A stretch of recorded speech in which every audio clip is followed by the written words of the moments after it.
ಹರೇ ರಾಮ. ಈಶ್ವರೋ ಗುರುರಾತ್ಮೇತಿ ಮೂರ್ತಿಭೇದ ವಿಭಾಗಿನಿ ವ್ಯೋಮವದ್ ವ್ಯಾಪ್ತ ದೇಹಾಯ ದಕ್ಷಿಣಾಮೂರ್ತಿಯೇ ನಮಃ. ಪುಣ್ಯ ಪಾಪಗಳು ಸಂಸರ್ಗದಿಂದಲಾಗಿ ಸಂಕ್ರಾಂತವಾಗ್ತವೆ. ಆ ಕಡೆ ಈ ಕಡೆ ದಾಟುವ ಅಭ್ಯಾಸ ಅವಕ್ಕಿದೆ.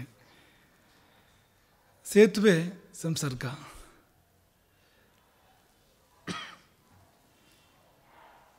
ನಮ್ಮ ಪ್ರಭಾವ ಸೃಷ್ಟಿಯ ಮೇಲಿದೆ, ಸೃಷ್ಟಿಯ ಪ್ರಭಾವ ನಮ್ಮ ಮೇಲಿದೆ.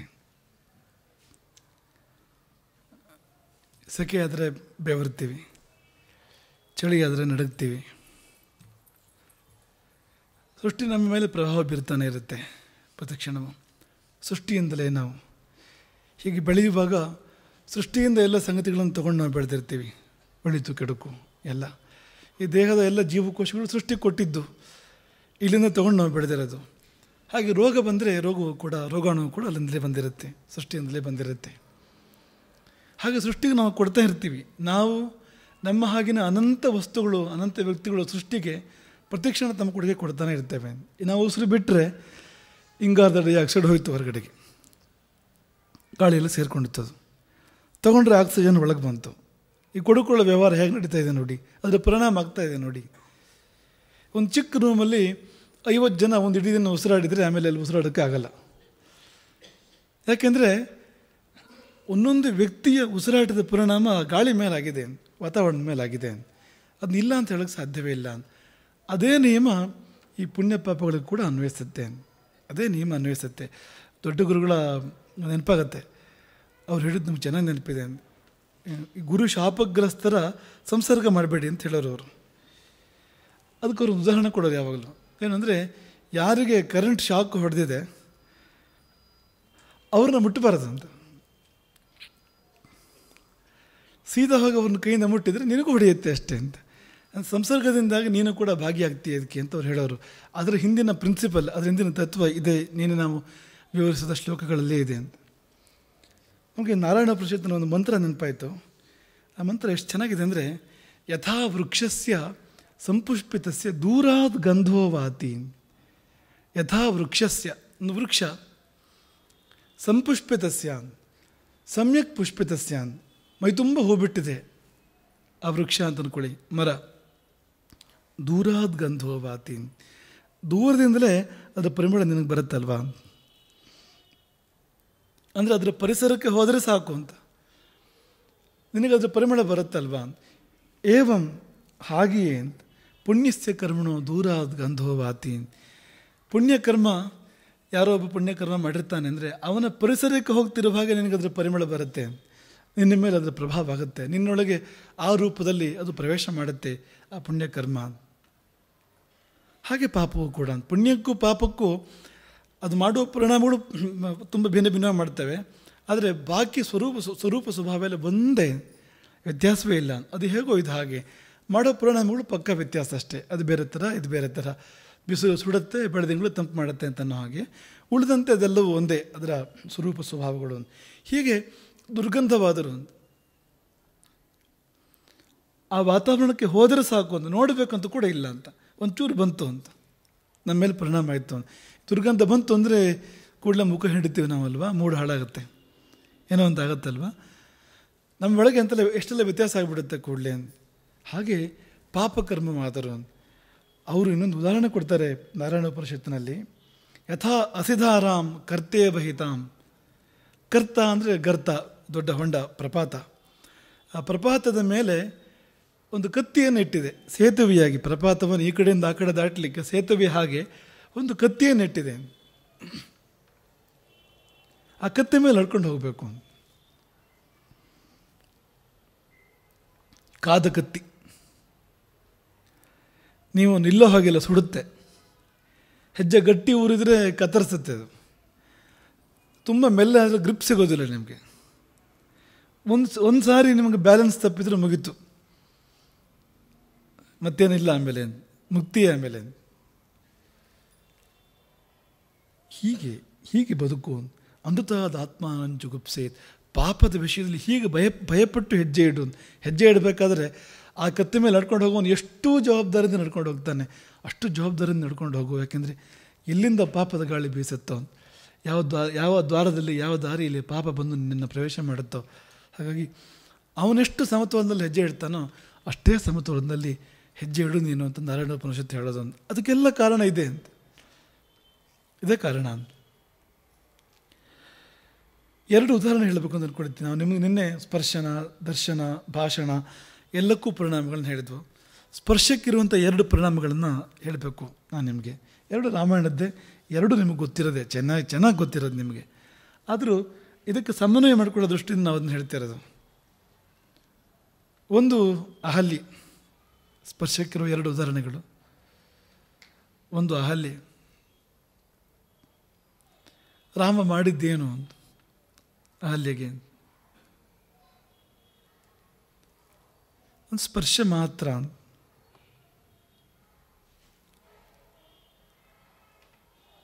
ನೀವು ಹೇಗೂ ಹೇಳ್ಬೋದು, ಅಷ್ಟು ದೊಡ್ಡ ತಪಸ್ಸಿನ ಫಲ ಬಂತು ಅಂತಲೂ ಹೇಳ್ಬೋದು, ಅಥವಾ ಅಷ್ಟು ದೊಡ್ಡ ತಪಸ್ಸು ಯಾವುದನ್ನು ಮಾಡೋಕ್ಕೆ ಸಾಧ್ಯ ಇಲ್ಲವೋ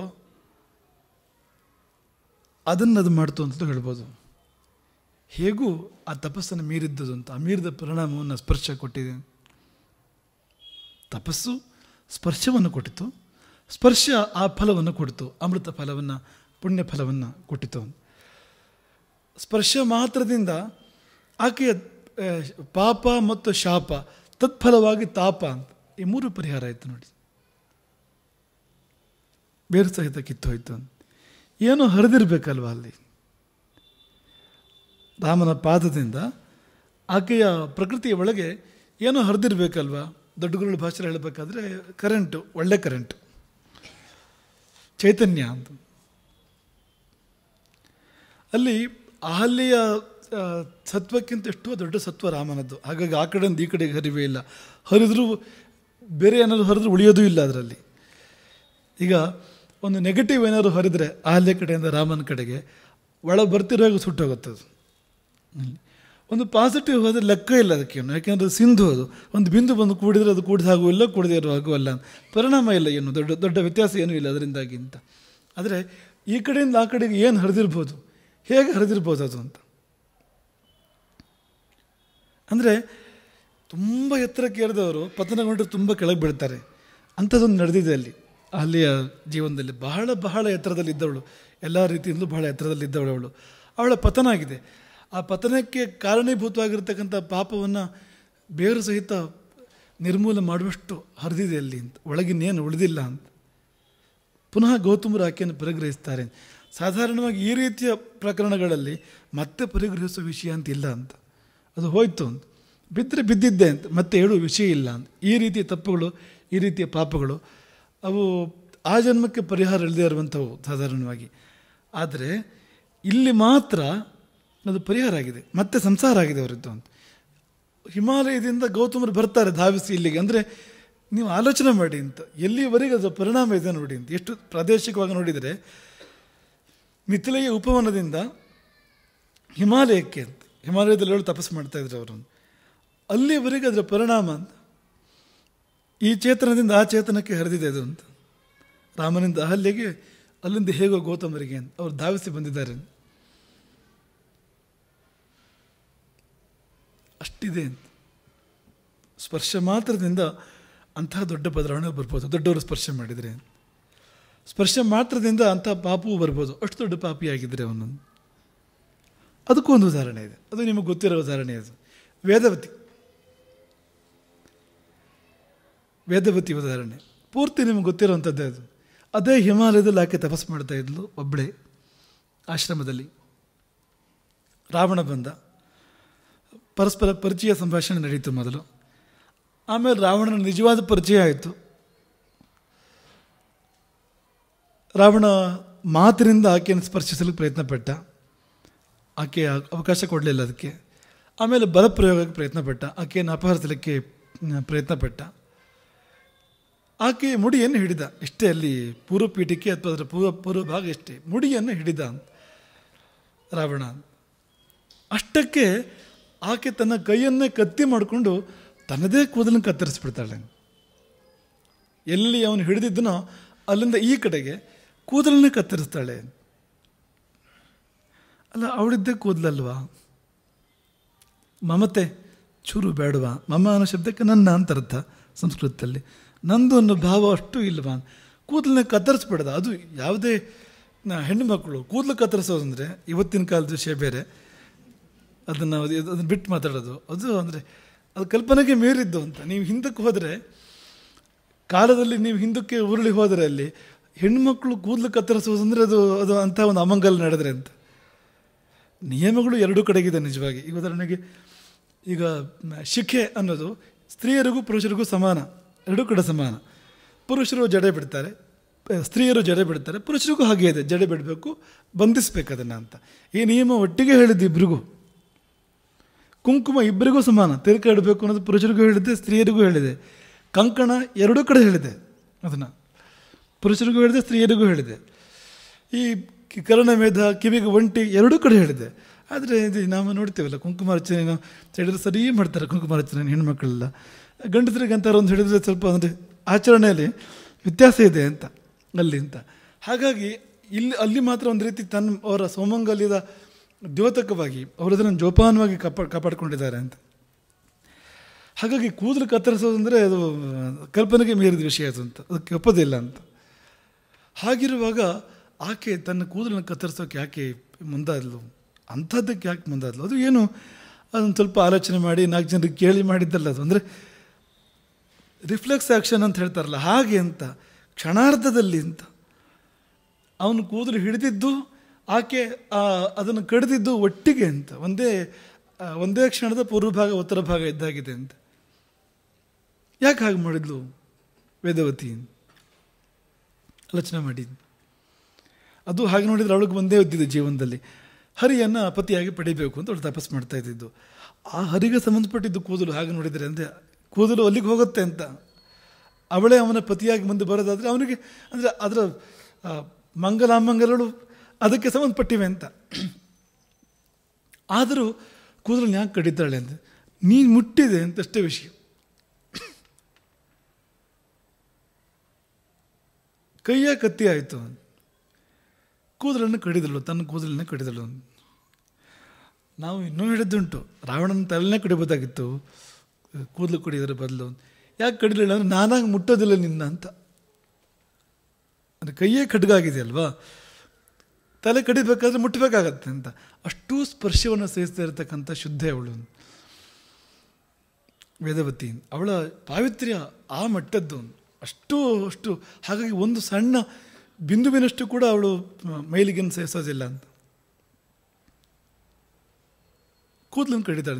ನಿನ್ನ ಕೊಲ್ಲಕ್ಕೆ ಮತ್ತೆ ಹುಟ್ಟು ಬರ್ತೀನಿ ಅನ್ಬೇಕಾದ್ರೆ, ಆದರೆ ನಿನ್ನನ್ನು ಮುಟ್ಟೋದಿಲ್ಲ. ಸಾಲದ್ದಕ್ಕೆ ಅವಳು ಅಗ್ನಿ ಪ್ರವೇಶ ಮಾಡ್ತಾಳೆ. ಅದರ ನಂತರ ಆ ಕೂದಲು ಕಡಿದಾಗಿದೆ. ಯಾವ ಕೂದಲನ್ನು ರಾವಣ ಮುಟ್ಟಿದನೋ ಆ ಕೂದಲು ಅವನ ಕೈಲೇ ಉಳಿದಿದೆ, ಕತ್ತರಿಸಿ ಆಗಿದೆ. ಆದರೆ ಆ ಕತ್ತರಿಸೋಕ್ಕಿಂತ ಮುಂಚೆ ನೀ ಮುಡಿ ಹಿಡಿದಾಗ ಮುಡಿ ನನಗೆ ಸೇರಿಕೊಂಡೇ ಇತ್ತಲ್ವ ಅಂತ, ಎಲ್ಲ ಒಂಚೂರು ಮೇಲಿಗೆ ನನ್ನೊಳಗೆ ಬಂದಿರ್ಬೋದು ಅಂತ, ಅದರಿಂದಾಗಿ ಅಂತ. ದೇಹವೇ ಬೇಡ. ಅದನ್ನು ಎಲ್ಲರಿಗೂ ಮಾಡೋಕ್ಕಾಗುತ್ತೋ ಇಲ್ವೋ ಅದೆಲ್ಲ ಆಮೇಲಿನ ವಿಷಯ ಅದು. ಅದರ ಹಿಂದಿನ ಭಾವ ತಗೊಳ್ಳಿ. ಏನು ಭಾವ ಇದೆ ಅಲ್ಲಿ ಅಂದರೆ, ಮುಟ್ಟಿದಾಗ ಏನಾಯಿತು ಅಂತ, ಅವಳ ತಾತ್ಪರ್ಯ ಏನು ಅಂತ, ನಿನ್ನ ಸ್ಪರ್ಶದಿಂದ ನಿನ್ನ ಒಳಗಿರೋ ಮೇಲಿಗೆ ನನಗೆ ಬಂತು ಒಂದಿಷ್ಟು. ಅವಳಿಗೇನು ಇಷ್ಟ ಇಲ್ಲ, ಇಷ್ಟ ಇದ್ದರೆ ಮಾತ್ರ ಬರೋದು ಅಂತೇನಿಲ್ಲ ಅದು ಅಂತ. ಅವಳಿಗೇನು ಇಷ್ಟ ಇಲ್ಲ, ಸರ್ವತಾ ಇಷ್ಟ ಇಲ್ಲ, ಜುಗುಪ್ಸೆ ಇದೆ ಅವಳಿಗೆ. ಆದರೂ ಬಂತು, ಅಷ್ಟು ಕೂಡ ಬೇಡ ನನಗೆ. ಯಾಕೆಂದರೆ ಇದು ಹರಿಗೆ ಸಮರ್ಪಣೆ ಮಾಡಲಿಕ್ಕಿರೋವಂಥದ್ದು ಇದು, ಈ ಪ್ರಕೃತಿ ಅನ್ನೋದು. ಒಂದು ಚೂರು ನಿನ್ನ ಗಾಳಿ ಕೂಡ ಸೋಂಕಬಾರದು ಇದಕ್ಕೆ. 2 ಉದಾಹರಣೆಗಳು ಸ್ಪರ್ಶಕ್ಕೆ ಸಂಬಂಧಪಟ್ಟಿರೋಂಥದ್ದು. 2 ಉದಾಹರಣೆಗಳಲ್ಲಿ 2 ಬಗೆಯ ಪರಿಣಾಮಗಳನ್ನು ನೋಡ್ಬೋದು, ಮತ್ತು ಅದರ ಹಿಂದಿರೋ ಭಾವವನ್ನು ನೋಡ್ಬೋದು.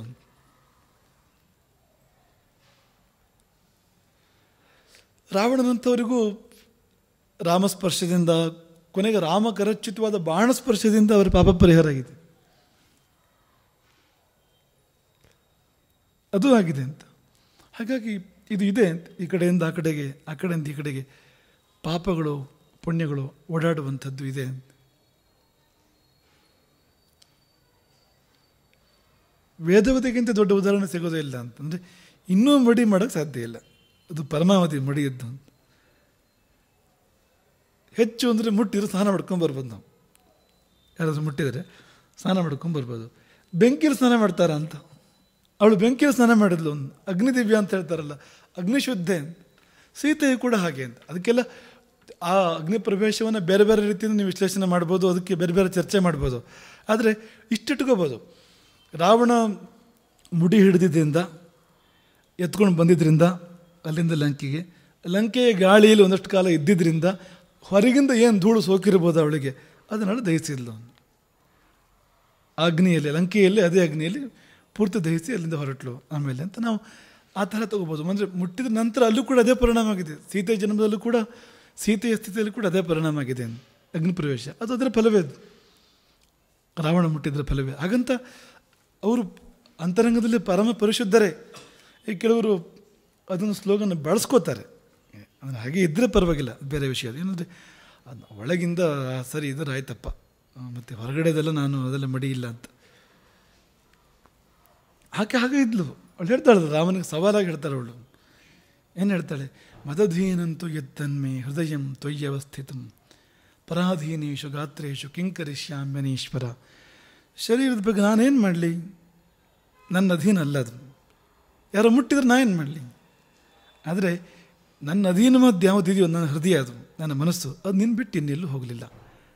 ಅದನ್ನು ಯಾರೂ ಮುಟ್ಟಕ್ಕೆ ಸಾಧ್ಯ ಇಲ್ಲ. ಅದರಿಂದ ಯಾರೂ ನಾನು ಬೇರೆ ಯಾರನ್ನೂ ಮುಟ್ಟಕ್ಕೆ ಸಾಧ್ಯ ಇಲ್ಲ. ಅಷ್ಟು ಶುದ್ಧವಾಗಿದ್ದವಳು ಅವಳು ಅಂತ. ಅದನ್ನು ಅಗ್ನಿ ಕೂಡ ಸಮರ್ಥನೆ ಮಾಡಿದೆ.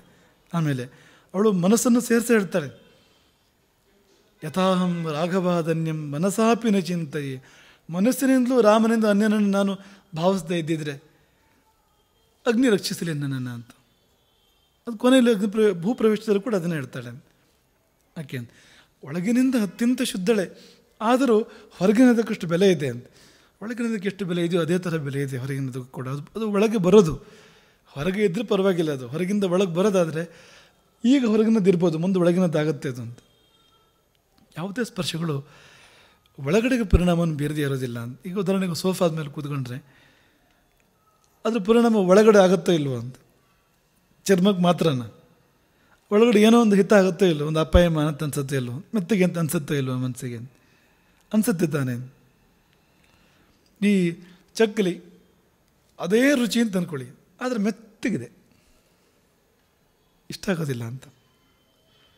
ಅದು ಕುರುಮ್ ಅನ್ಬೇಕು, ಅಂದರೆ ಅದಕ್ಕೆ ಆ ಸ್ಪರ್ಶವೇ ಬರಬೇಕು ಅಂತ, ಅದು ಒರಟಾಗೆ ಇರಬೇಕು, ಅದು ಆವಾಗಲೇ ಪರಿಣಾಮ ಆಗೋದು ಅಂತ. ಅದು ಮೆತ್ತೆ ಮಾಡಿ ತಿನ್ನೋಕ್ಕಾಗಲ್ಲ ಅದನ್ನು ಅಂತ. ಅಂದರೆ ಸ್ಪರ್ಶ ಮನಸ್ಸಿನ ಮೇಲೆ ಪರಿಣಾಮ ಬೀರೋದು ನಾವು ಸ್ಥೂಲವಾಗಿ ಕಾಣುತ್ತೆ ನಮಗೆ ಅಂತ.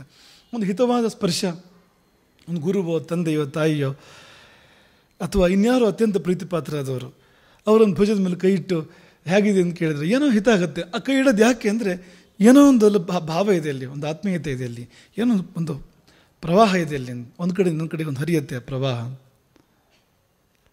ಈ ತಾಯಿ ಎತ್ಕೊಂಡಾಗ ಮಗುವಿಗೆ ಎಂಥ ಒಂದು ಸಮಾಧಾನ ಆಗುತ್ತೆ ನೋಡಿ. ಸ್ಪರ್ಶ ಅದು ಅಂತ, ಪ್ರಥಮ ಸ್ಪರ್ಶ, ತಾಯಿ ಸ್ಪರ್ಶ ಅಂತ ಇದು ಅಂತ.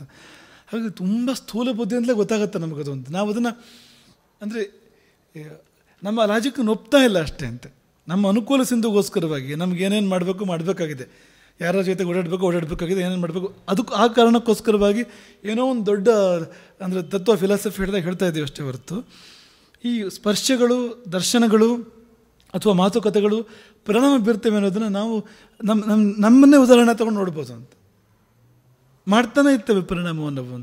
ಕೆಲವು ದೃಶ್ಯ ನೋಡಿದಾಗ ಎಂಥ ಒಂದು ಸಮಾಧಾನ ಆಗುತ್ತೆ ಮನಸ್ಸಿಗೆ, ಕೆಲವು ನೋಡಿದಾಗ ಆ ದಿನ ಇಡೀ ಸರಿ ಇರೋದಿಲ್ಲ ಅಂತ ವಿಚಲಿತ ಆಗುತ್ತೆ ನೋಡಿ ಮನಸ್ಸು.